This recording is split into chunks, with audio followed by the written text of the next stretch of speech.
Time now for Financial Friday on WOMI with your host, Drew Watson, sponsored by Align Wealth Management. Hey guys, time to get in on the action for the biggest moments in basketball with Prize Picks, America's #1 fantasy sports app. Just select 2 or more players, pick more or less on their projections, place your entry, and win up to 100 times your money. Right now, Prize Picks will match your first deposit of up to $100. Just download the Prize Picks app and use the code GET100. That's code GET100 on Prize Picks for a first deposit match of up to $100. Prize Picks. Pick more. Pick less. It's that easy.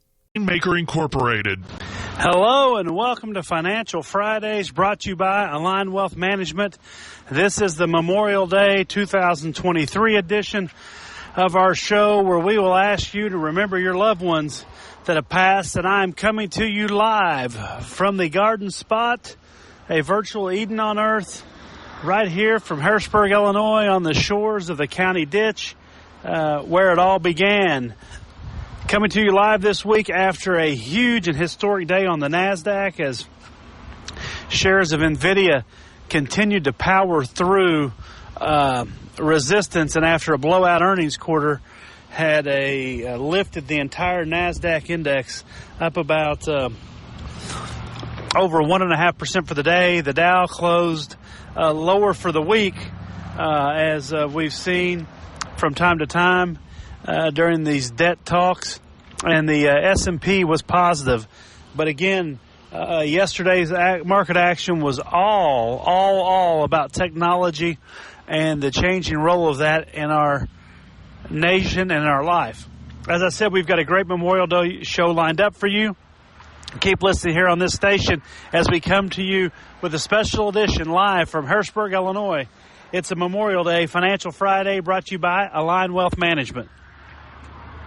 What do you want to do when you grow up? When we were young, it's a question we were often asked. As we get older, our passions become clearer. Our pursuits become careers. And if we're diligent, we begin to plan for the life we want to live. That's why at Ameriprise Financial, we ask, what's most important to you?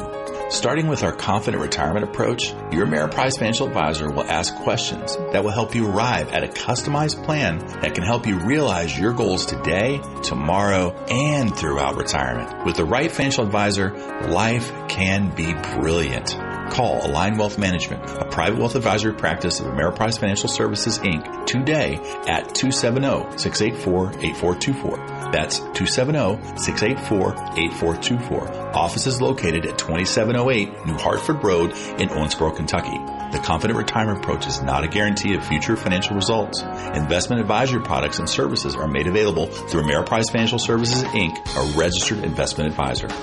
Hello and welcome back to Financial Fridays, brought to you by Align Wealth Management. I'm your host, Drew Watson, and this is the investment segment where we take a deeper look into kind of what's been going on in the markets. And as you know, this has been a week of some retracement based on fears about the debt ceiling negotiations and what appears to be driving very dangerously to a cliff financially.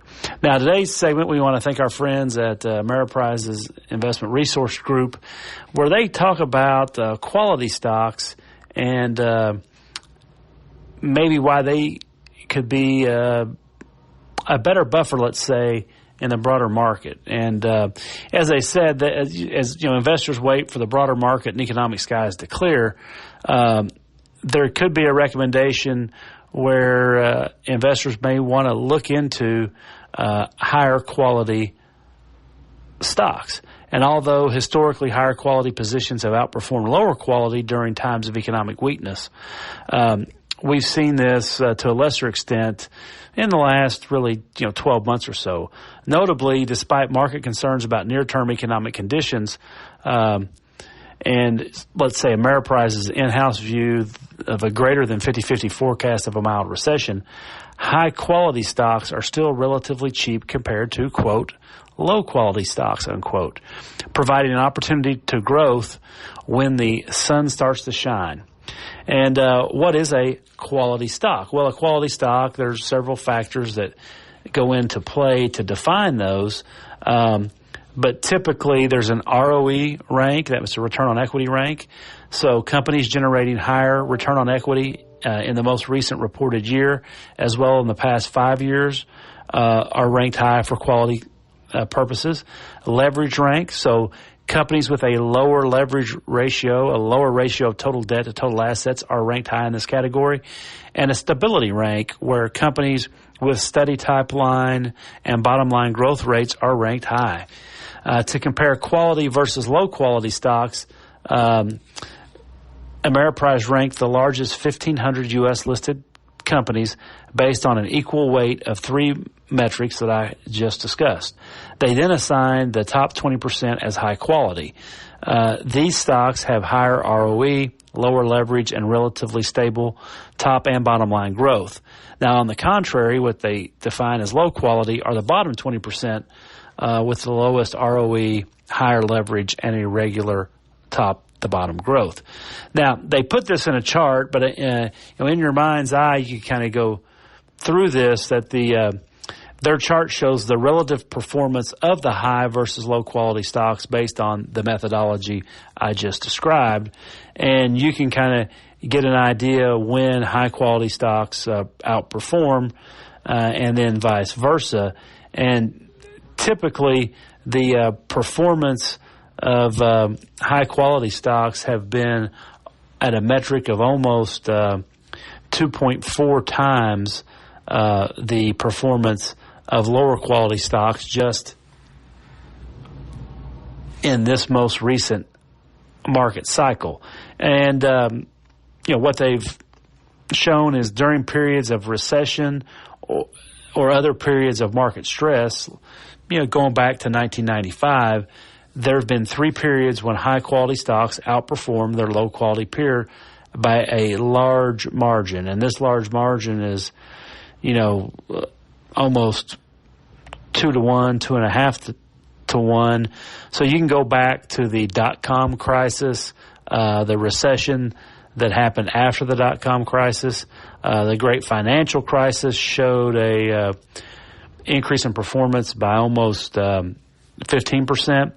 So if you look during the 14 months from August 1999 to October 2000, high quality stocks returned 37.6%, while low quality stocks returned a negative 2.9%. During the financial crisis, high quality stocks experienced negative returns. However, their 21% loss during that period of February 07 to April 09 is much better than the decline of 52% in low quality stocks. And if you looked at the COVID-19 pandemic that obviously occurred during 2020, high quality stocks lost 22% versus low quality stocks losing in excess of 42%. If you look at that's a base case, and if the base case is for a shallow recession, if you're wrong about that and you get a worse than envisioned recession, high quality stocks could cushion the fall, as they did during COVID and the great financial crisis mentioned above. And then, another reason is high quality stocks also can provide long-term benefits.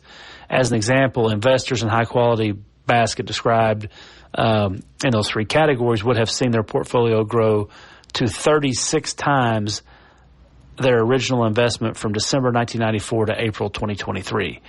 Conversely, those in low quality basket would have received just a 14 times their original value. It's worth noting that high quality stocks do not always win. For more than 2 years, from March 2020 to May 2022, the market experienced a long and sharp junk rally, and during that period, high-quality stocks were up 68%, lagging behind the low-quality basket, which was up an amazing 171.5%. All 3 quality factors experienced negative spread during this period, meaning stocks that ranked high in quality lagged those ranked low.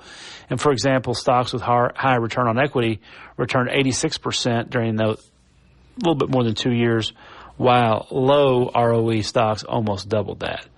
Now, the junk rally by a lot of people's valuation was done by monetary policy. But if you look kind of finely, as I mentioned at the beginning of this segment, high-quality stocks are still, quote-unquote, cheap relative to low-quality. On average, from 95 to 2023, high-quality stocks traded a PE of 1.4 times that of the low-quality stocks. And as of the end of April, this ratio stood at 1.3, or about 7% below their historical averages. So there is potential opportunity on the horizon here, but the debt ceiling does remain number one focus for market participants, and hopefully over the next any day we could get a deal on this and put this behind us. Keep listening to Financial Fridays. We'll be back after a word from our sponsors. When today is unpredictable, you need sound advice and strong support to help you stay focused on your long-term financial goals for tomorrow. Ameriprise has been guiding clients through challenging times for over 125 years. You can take comfort in working with an advisor who's backed by that strong experience and who's there to guide you with personalized, goal-based financial advice. Together, you and your Ameriprise advisor can plan your future while navigating your now. Call Align Wealth Management, a private wealth advisory practice of Ameriprise Financial Services, LLC, today at 270-684-8424. That's 270-684-8424.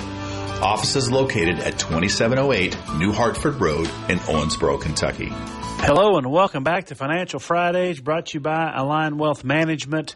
I'm your host, Drew Watson, and this is the financial planning segment of the show where we cover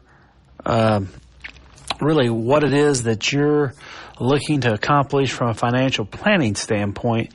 And this episode, what we're going to get into is, you could call it budgeting, you could call it forecasting, etc. But one of the things that we know, being a financial advisor, not everyone may have an exact budget of what they spend their money on with a, what I would say, fine-tooth comb. So if you are thinking about retiring and you're saying, hey, I don't know where my money's going, well, that's, one, your certified financial planner should help you find out where your money's going. But more importantly, what's a really good, starting point if you're not 100% comfortable with where your money's going, that would be to basically look at what your net pay is. So specifically speaking, if you're taking home, just in round numbers, $2,000 every other week from your job, and you're paying your bills and everything is going along smoothly, it is very easy to say, you know what, if we set up a budget of $52,000 a year, which is $2,000 every other week, as our kind of budget amount for where we are going into retirement, and your financial plan looks very good, that's probably not a bad number when it comes to a benchmark for what your expenses might be. It's been our experience in the business that if you have a pretty good handle on what your expenses are from a day-to-day standpoint, and then we kind of dive down to say, okay, what expenses may not be here when you're retired, but what expenses may be new expenses when you are retired. That's a good way to get a baseline as well. Now, if you're a person that uses a credit card daily and you pay off your credit card bill every month, a lot of credit card companies will go ahead and characterize your expenses as well, so you can take a deeper dive. Are you spending money at the liquor store, at the clothing store, at the grocery store, more so than average? But certainly there are plenty of tools in this day and age to help identify where and how people spend their dollars. Now, another thing to think about is healthcare expenses, because I think a good financial plan will have healthcare earmarked in a couple different categories for retirement, specifically the time that you're going to be spending before you reach Medicare eligibility. That's prior to age 65. And what those expenses might be like, because if you have the good fortune to be covered by employer medical coverage post-retirement, your financial planner can calculate with you what those expenses might be. But then once you hit Medicare age, you can look at, based on what your income is, how much your initial Medicare premiums will be, either out of your Social Security check or what you send them if you're not drawing Social Security.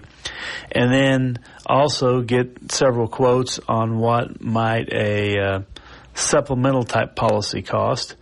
And you could, pencil in a pretty good health insurance premium there. And if you want to plan it very conservatively, find out from Medicare and your Medicare supplement or Advantage plan what your maximum out of pocket is, and just have a figure inputted for hitting the maximum out of pocket Medicare expenses every year. And certainly what you might be doing is building a pretty good worst case scenario for healthcare expenses. If you're a state retiree covered by state plans, you can also have your financial planner increase or put in planned increases in premiums of anywhere from 2%, 3%, 5% per year. So you can plan out, kind of scenarios where the state says, hey, thank you for your time and service for the Commonwealth or the land of Lincoln or the great state of Tennessee, but you're going to have to pay more for your health insurance. So that can all be covered in a very well done financial plan, and it's been my experience that sometimes those are better covered from the standpoint of line item expenses. That way, if you want to go in and make an alteration to each one of those, and I would say I'd have those itemized by spouse. That way, in a situation where you're looking at what happens if one of the married couple predeceases, you already have a game plan that's pretty well set up to take advantage of whatever might come along. But from the auspices of financial planning, it's not the end of the world if you don't have a budget. Now, I would expect that most financial advisors would probably send you out of the office with some homework to say, hey, we need to come up with a monthly budget. And certainly probably 30 minutes maybe of dedicated time would be able to pull that off, hopefully, that you could see where your expenses are and where they're not. Now, I've been my experience where I very rarely have had an episode where clients have not found it worthwhile to go through a budgeting process. Even people that may keep their expenses on Quicken may also see that there are benefits to be had by keeping better track of their expenses and income as it comes into the household budget. So keep that in mind when you think about financial planning topics, that budgeting is very important, but a good financial planner will always have a starting point from what you're taking home today. You're listening to Financial Fridays, brought to you by Align Wealth Management. I'm your host, Drew Watson, and we will be back in 60 seconds.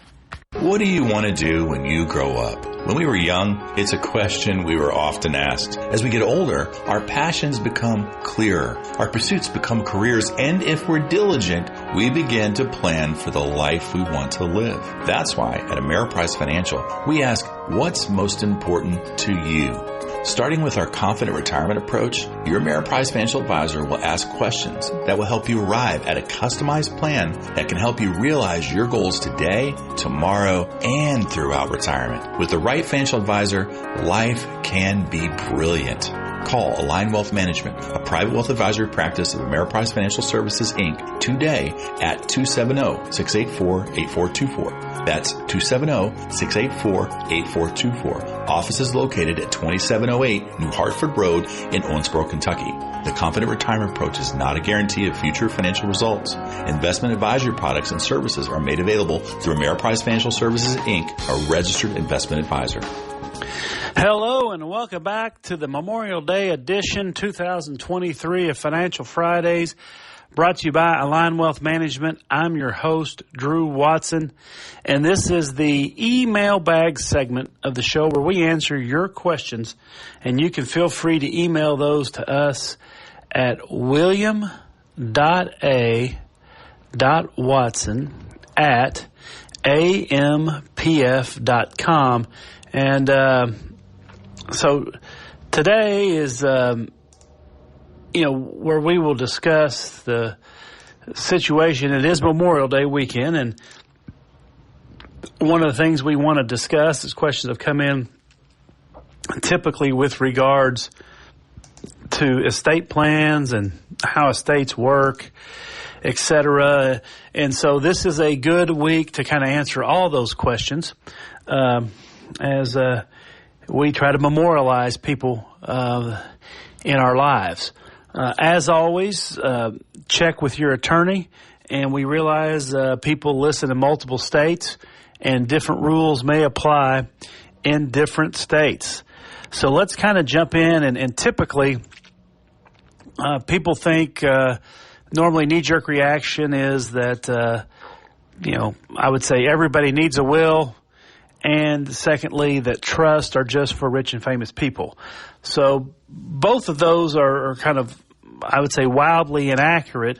And let's start with the first one first, is everybody needs a will. Now, what a will is exactly is it's the all of what you own, the estate, that of anything that you would own individually.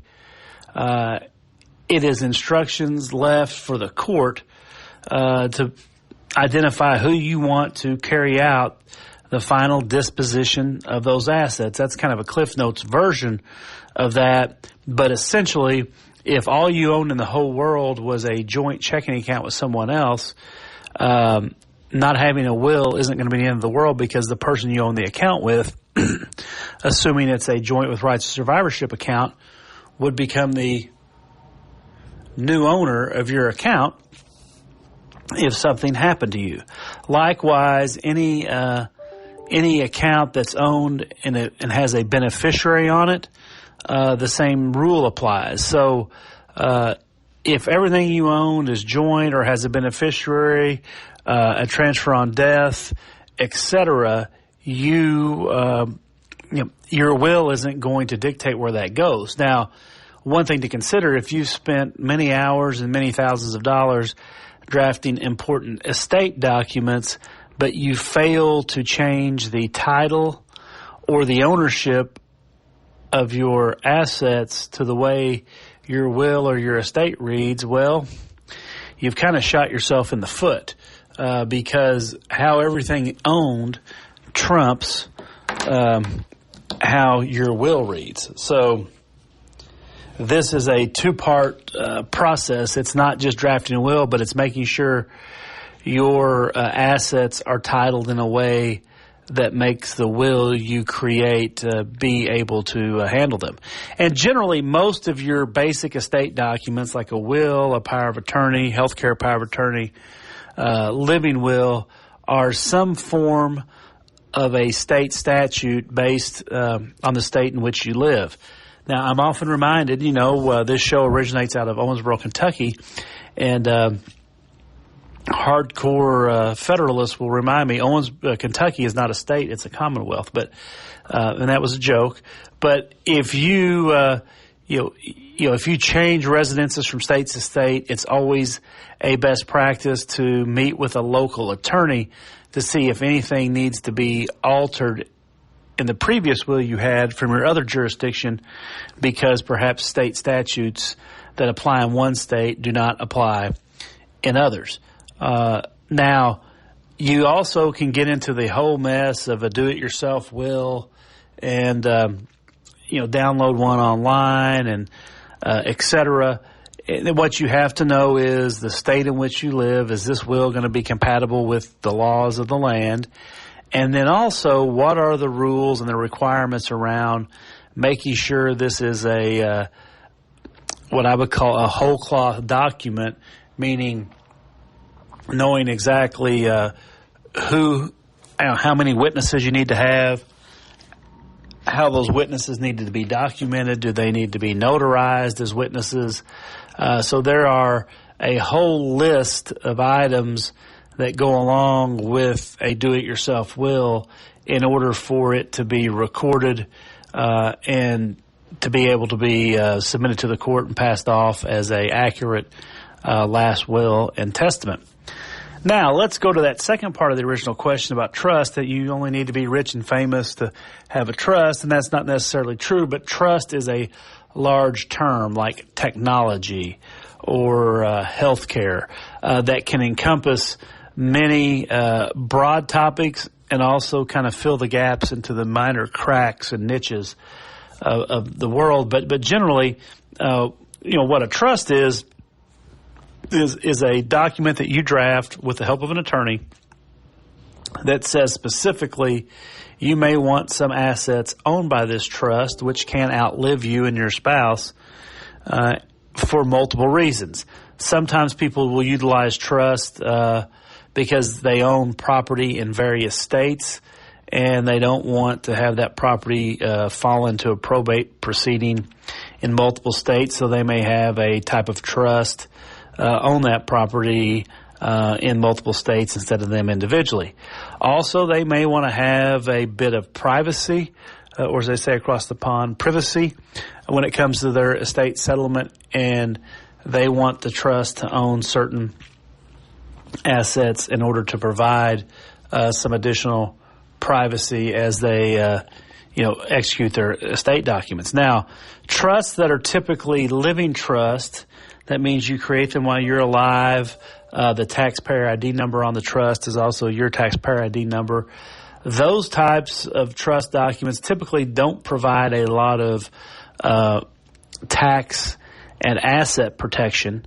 To get into the type of trusts that provide those more secure protections, traditionally you have to make a trust irrevocable, meaning that once you set this down in writing and sign it, it is forever in motion and, as the name would imply, cannot be revoked.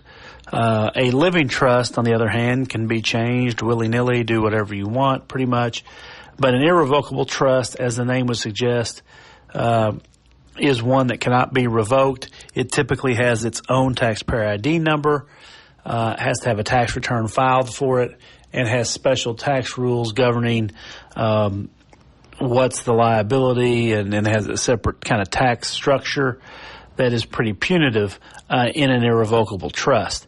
But certainly what's in the trust is very private because, once the trust is created, there's a little kind of a, I don't want to say shield, but it is definitely a privacy shield and can be an asset protection shield as well in case something goes wrong, that those are assets you don't own personally. If people are suing you, they're owned by the trust. Now, something always good to talk to an attorney about is whether or not you want to put an automobile in a trust, because there's a lot of liability with an automobile. And if the whole idea behind wanting to create a trust is to limit your liability, you may not want to place items in the trust that help create liability as opposed to help mitigate potentially liability-filled situations. So there again, as we think about Memorial Day and all those that have gone before us, think about your own estate planning, and don't put off getting a will or trust just because it may sound intimidating. I'll close with this. Other documents are just as important. Healthcare power of attorneys are critically important in this day of HIPAA, and insurance companies that don't want to help you, let alone help your family or friends while you're incapacitated, and general power of attorney documents such as durable power of attorneys, which can help people manage your affairs financially should you be incapacitated. But we hope you have a wonderful Memorial Day weekend with your friends and family.